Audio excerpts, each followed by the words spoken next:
Permítame expresarle mi sincera gratitud por haberse tomado este tiempo de estar aquí con nosotros en esta noche. Tócame a mí hablarles de un tema que en nuestra sociedad es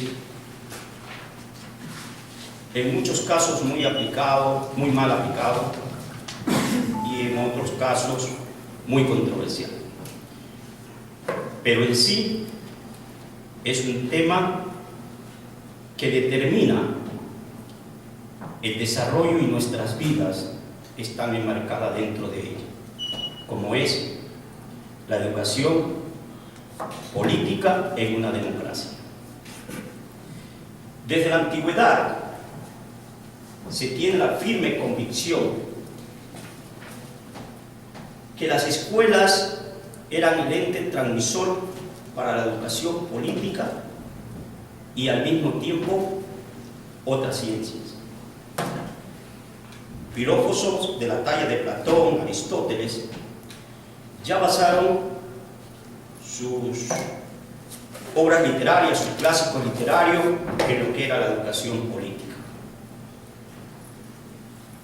Naturalmente, sus pensamientos tuvieron que estar basados en lo que se llamaría las tiranías y oligarquías. El espacio, por ende, era muy estrecho. Esta forma de gobierno, todos conocemos que los que gobernaban eran muy pocos, ¿no?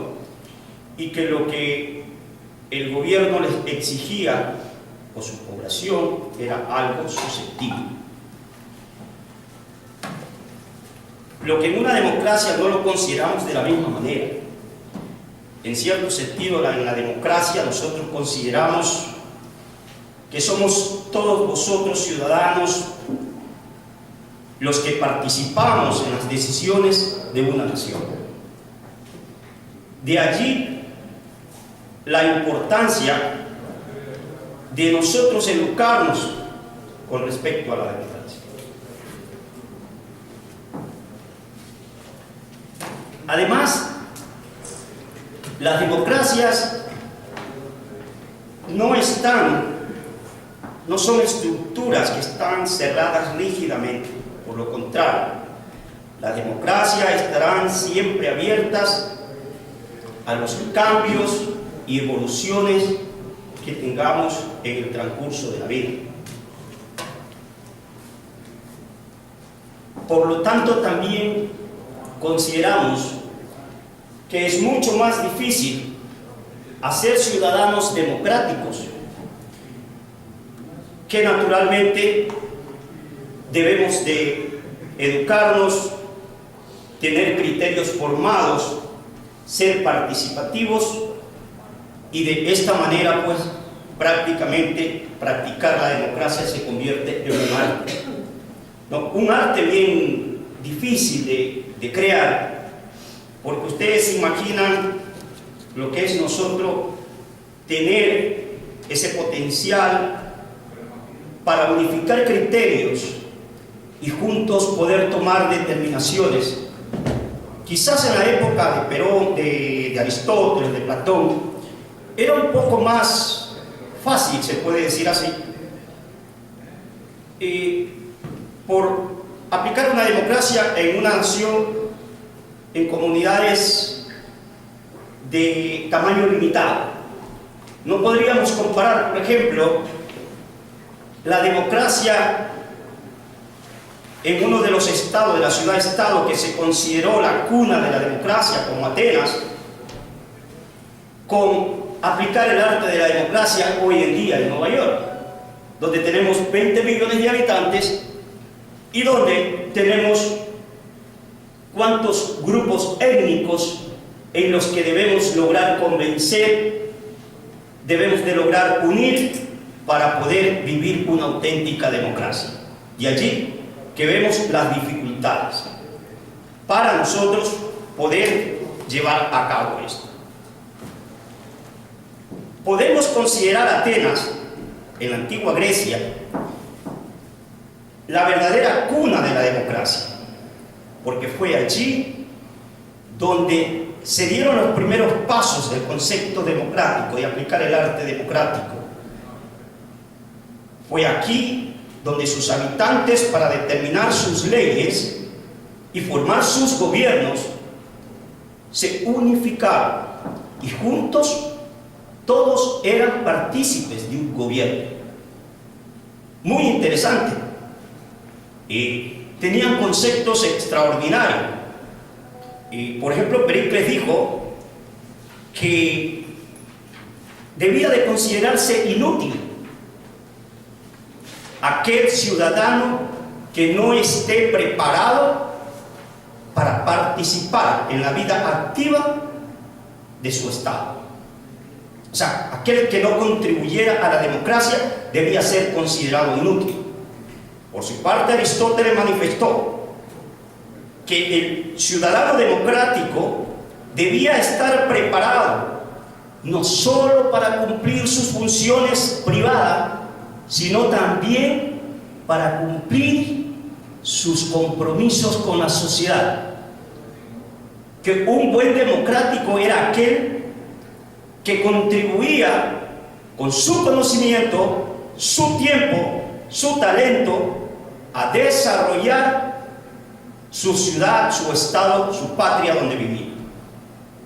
Eso nos deja una gran experiencia, un gran conocimiento, que pese a que ser esa época sin un vasto conocimiento, se basan en esto, en su poco conocimiento quizás, pero con mucha madurez, para aplicar el arte de la democracia en Atenas, en la antigua Grecia. Un segundo puesto importante e histórico para América es los colonos que vienen de Inglaterra huyendo por los conflictos religiosos y se radican precisamente en esta tierra que ahora nosotros habitamos, en la Nueva Inglaterra. Es aquí donde estos colonos que vienen huyendo de la persecución y de la represión de los grupos religiosos se asientan,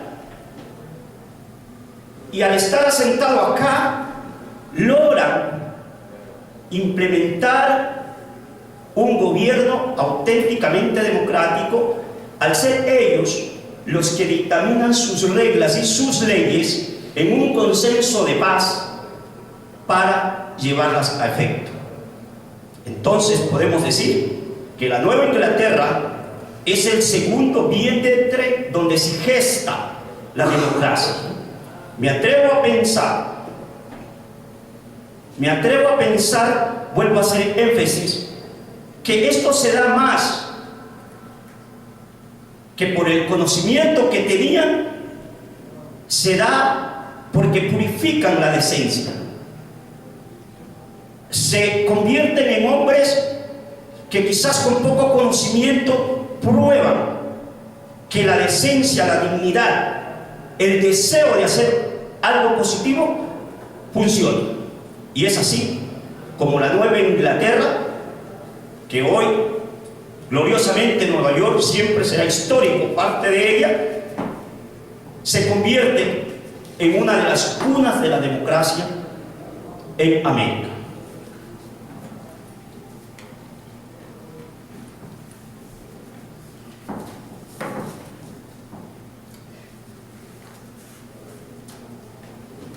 La educación política.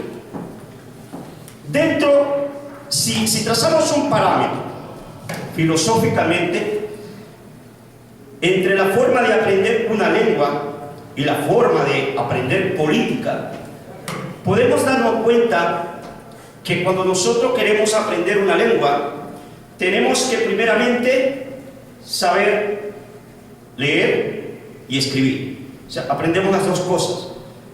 Porque si sabemos leer, sabemos adquirir el conocimiento.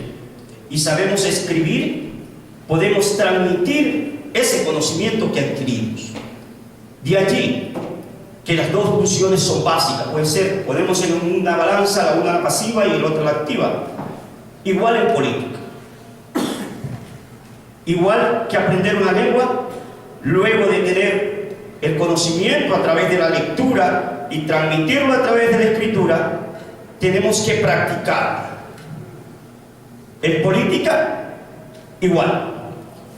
Nosotros adquirimos el conocimiento, nosotros nos educamos adquiriendo el conocimiento, y una vez teniendo el conocimiento podemos transmitirlo, y también llevándolo a la práctica podemos demostrar que ese conocimiento nos es útil, que haberlo adquirido nos ha sido de gran beneficio.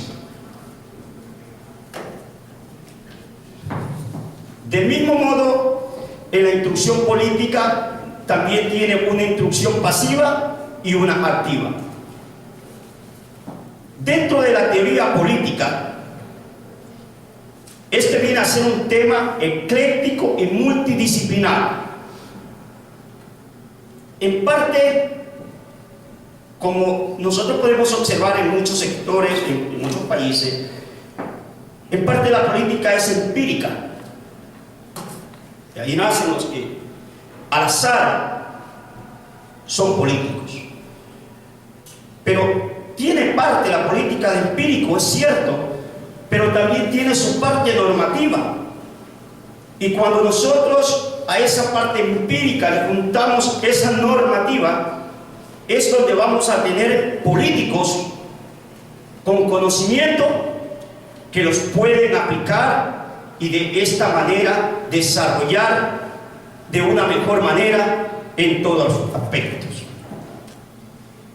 Dentro de la educación política, en la teoría y la práctica, muchos han discutido el tema que la educación política, por ejemplo, en las escuelas, en las universidades, se las ha mantenido un poco al margen por el concepto de que podía ser la inducción para que aquellos que están recibiendo el conocimiento apliquen dentro de la práctica política.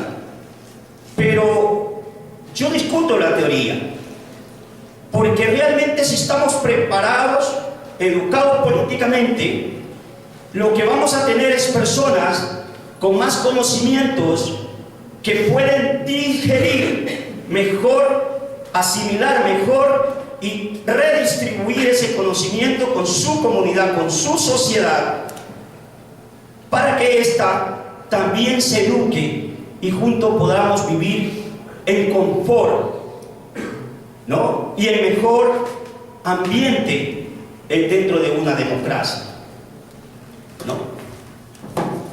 En toda ciencia, el estudiante necesita de aprender la teoría y la práctica. En caso contrario, tendríamos que pensar lo mismo, por ejemplo, en literatura. Si nos imparten literatura en la universidad, en el colegio, esto no quiere decir que nosotros, con adquirir el conocimiento de literatura, todos queramos ser poetas, escritores. Los teóricos dicen, no, bueno, es para que disfruten mejor la ciencia de la literatura. Y realmente yo voy más profundo que eso. Los teóricos quizás solo pensaron que nosotros podemos disfrutar esa ciencia con el conocimiento, pero tampoco podemos descartar que adquiriendo el conocimiento de la literatura, nosotros asimilamos y podemos digerir más fácilmente y desarrollar más fácilmente nuestra conducta humana. Podemos entendernos mejor, podemos usar un lenguaje más florido para poder no solo conquistar, sino para poder discernir cualquier tema que nos da mayor complacencia y mayor confraternidad al mismo tiempo entre nuestra sociedad. Nadie puede negar que es hermoso tratar con personas que tengan un conocimiento literario y compartir, hablar de diferentes obras. Igual una persona políticamente educada, perdónenme el revés, es muy simpático poder establecer un diálogo con ellos, porque sabemos que vamos a discernir un tema con conocimiento. De allí que en política la práctica y la teoría van de la mano.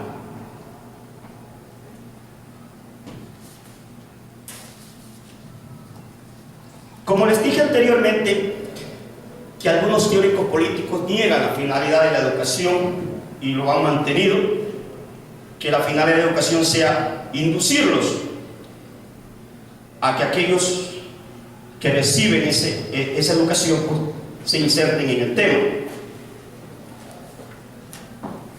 Ahora yo les digo por qué es importante hablar de política.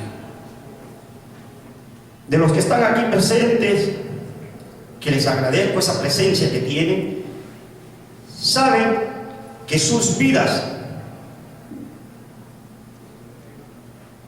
que su transitar en una sociedad, que sus hogares, que sus negocios, sus empresas, sus organizaciones a las que pertenecen, están regidas por una política. Entonces, sí es importante educarnos políticamente, sí es importante que nuestra juventud y que nosotros transmitamos el mensaje, el conocimiento que tenemos con vuestros hijos, con vuestra familia.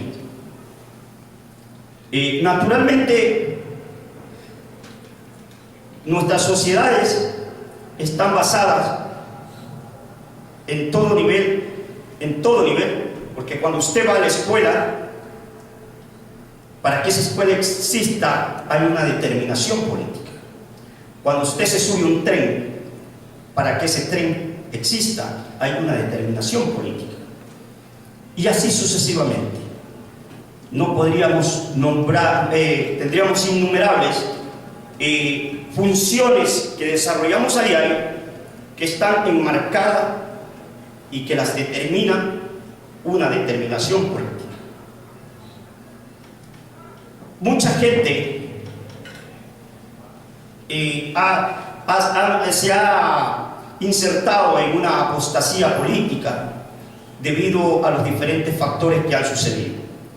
O sea, hablar de política con mucha gente es bastante, para ellos, bastante desagradable. Pero, como en toda ciencia, hay médicos corruptos. Nadie lo puede discutir. Hay periodistas corruptos. Y asimismo, hay políticos corruptos.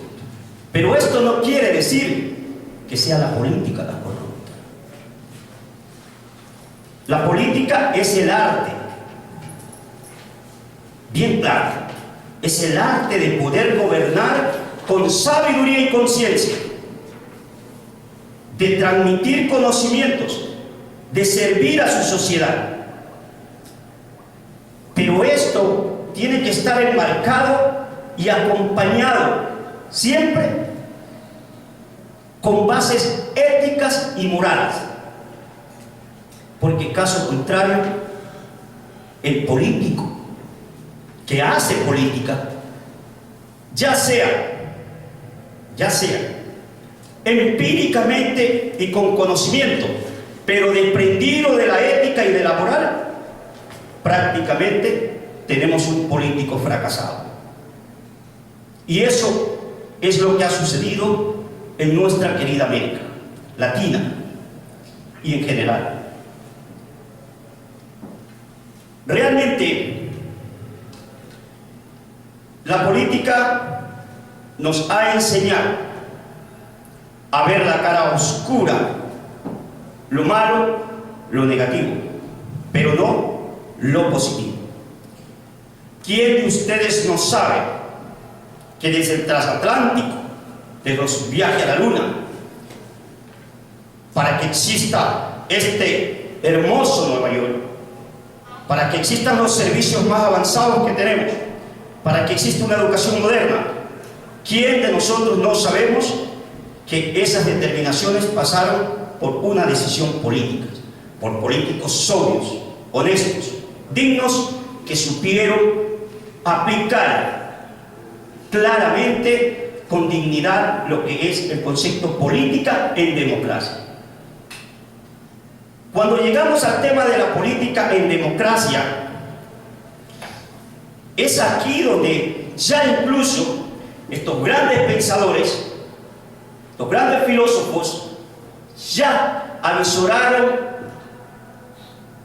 los defectos de una política en democracia.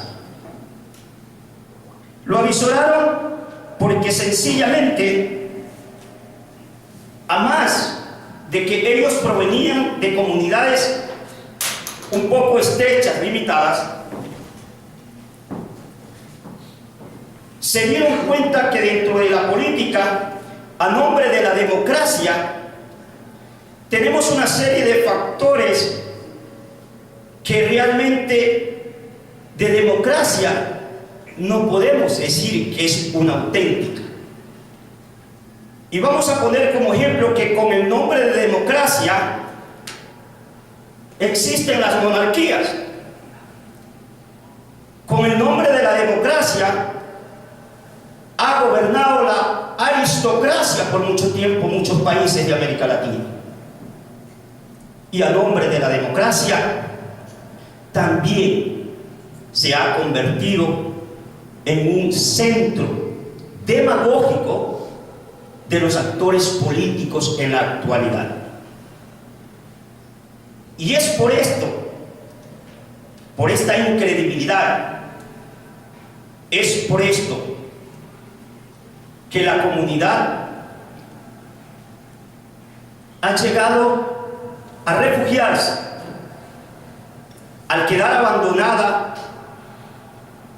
al observar el cinismo político de los actores modernos, y se ha sometido, vuelvo a hacer énfasis, en una apostasía política, queriendo estar al margen de toda actividad política, a no ser participativo dentro de la democracia de sus países. Y es allí donde ha aparecido otra vertiente en América Latina, con un subtítulo de democracia, montándose encima de la democracia con un subtítulo llamado socialismo del siglo XXI, entre comillas, populismo, que ha resultado una práctica democrática nefasta para América Latina, nefasta, porque no se ha logrado en lo absoluto un éxito que nos puedan señalar sus actores políticos. Y ese es el motivo por el cual nosotros hemos decidido y estamos conscientes de que si no nos preparamos y juntos contribuimos a reforzar el conocimiento político con nuestras comunidades, vamos a seguir siendo presas fáciles de estos caudillos que en estos momentos de apostasía política de nuestras comunidades se adueñen de nuestros países. Esa es la razón fundamental por la que hoy estamos aquí y seguiremos al frente impartiendo no conocimiento, sino adquiriendo conocimiento con cada uno de ustedes que nos acompañan en los diversos foros. Y los invito a que lleven este mensaje a sus comunidades, a sus líderes políticos de sus países, que queremos saber, conocer sus criterios acerca de democracia. Aquí quisiéramos escuchar al presidente que nos hable de democracia, porque según los presidentes posiblemente sean más instruidos que nosotros, y queremos escuchar. Queremos que nos vengan a decir aquí cuál es el sistema más sobresaliente de democracia que ellos tienen para nosotros poder entender mejor por qué, siendo tan eruditos en conceptos democráticos, nuestros países siguen sumergidos en la miseria. Y eso es lo que buscamos. educarnos, compartir y reforzar el conocimiento junto a todos nosotros. Conclusiones. Hemos hablado de todas estas fases, ¿no? Y creemos, y lo digo que yo pongo también, no creo que sea merecedor ni los teóricos políticos, incluyendo mi concepto de hoy, merezca la aquiescencia de lo que estamos diciendo, porque el concepto de democracia es un arte infinito de conceptos, de letras, de conocimientos, que para aplicar la auténtica democracia creo que se necesita salir, ser un hombre divino, mandado especial de Dios, pero sí podemos mejorar.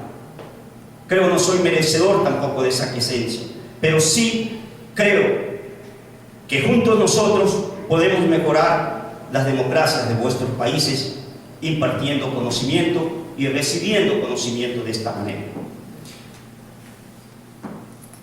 En conclusión, observamos que en los últimos años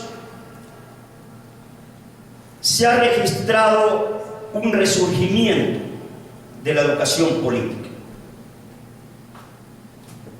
Eso es muy interesante.